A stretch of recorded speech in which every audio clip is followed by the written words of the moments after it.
Hey everyone, Patty Boy here. Welcome back. As you can see, we're back in the kitchen today and I'm preparing.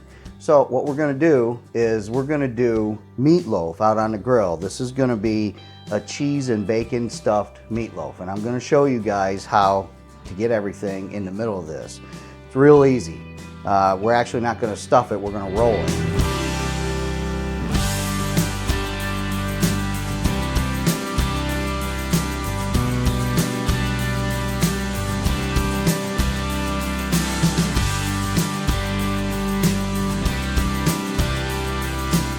We've got our meat. The meat is done up just like a meatloaf, you know, your typical. I've got an egg in there and I've got some panko bread crumbs and a little bit of seasoning, some seasonal, some garlic and herb. And what I add for a little extra crunch and a little extra seasoning or a little extra flavor in mine is the fried onions that you use in the green bean casserole. I crunch a bunch of them up and mix them in with the breadcrumbs and mix it in.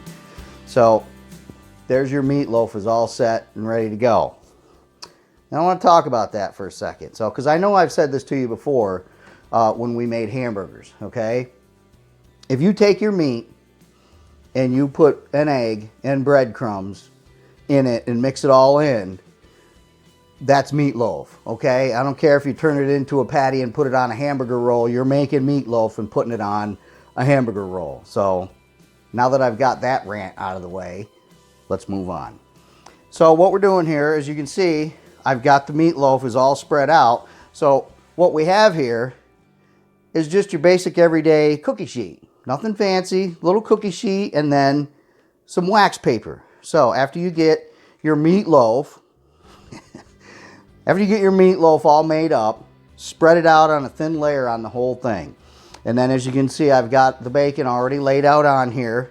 And what I have here is, I don't like to use the bags of shredded cheese. We just buy blocks of cheese and shred them ourselves. But this is some mild cheddar and some Colby Jack. You know, obviously, you're making it in your house. You can put in whatever you want. So just sprinkle that all down through, however much you want in there. So the really cool thing about this recipe is this is another one of those that you're only limited by your imagination. So, you know, you can see that I got bacon and cheddar, okay? Well, you know, if you take the meat and add a little garlic and Italian seasoning, roll it up, you've got yourself an Italian flavored meatloaf, okay? Or, you know, you could take the meat and add some taco seasoning and then put a little taco rice, Spanish rice, or some queso cheese in there, and then you've got more of a Mexican. So, you know, as you can see, it's whatever your imagination is. We're ready to roll, okay? You've got, don't forget, your wax paper, and then just use your wax paper to roll it. As you roll it, just peel the wax paper back. All right? So here we go. As you can see, it's about partially rolled up. You know, nothing fancy. You can see the wax paper ripped a little bit. Just be careful and work with it. But you'll be all right. You'll get it.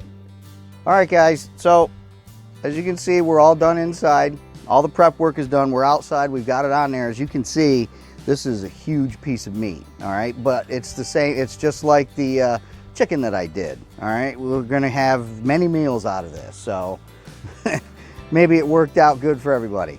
So I got it on there, and remember, we had bacon and cheese in there, and then because bacon is bacon and it's a wonderful, beautiful thing, we're gonna put more bacon on it.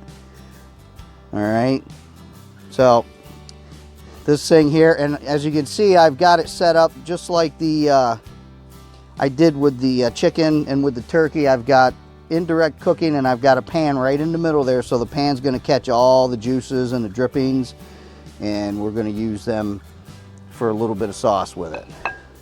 So here we go. Undercover, it's going to be a while because it's so big, but we're going to get her up to about 160, 165 and pull it off, and we'll be ready for some meatloaf. So we're just checking in. I know that I put this on here and I say, you know, we got it on and we're on cruise control, but still got to come back and give it a check every now and then. So, you know, we cracked it open, gave it a check, added a couple of pieces of charcoal, and everything's going pretty smooth. So we'll just, you know, keep it on cruise control and come back every now and then and give it a check. But other than that, I think we'll come back when it's about done. I'm about 5 or 4 degrees away from being done. But what I want to do is I want to get a little bit of a glaze on there. So you guys have heard me talk about my barbecue sauces. I got a barbecue sauce that I made with some Jack Daniels. All right, so what I did was, because Jack Daniels has so many different flavors, I used all the different flavors, or a bunch of the flavors, to make some different sauces. And this one here is a barbecue sauce that I made with Jack Daniels Fire, which is basically like a cinnamon. And this is real popular. So what I'm gonna do is, right here in the last 5 minutes or so, I'm gonna take the lid off here, and I'm just gonna take what little bit. As you can see, I've only got a little bit. This is a popular sauce. I got to make some more here, but we're going to take a little what's left of this and just dump it right on top. There we go. Dump it right on. Just get a little brush it around a little bit, so the last few minutes of cooking, this barbecue sauce will actually glaze into the top of this.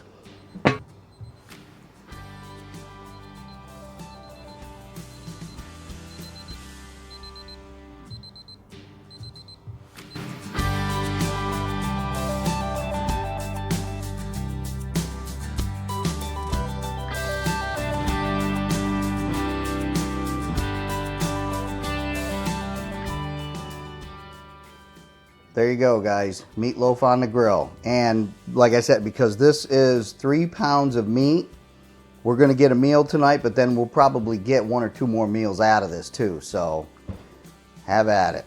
I hope you guys enjoyed this. I hope you come back for the next one. Thanks a lot.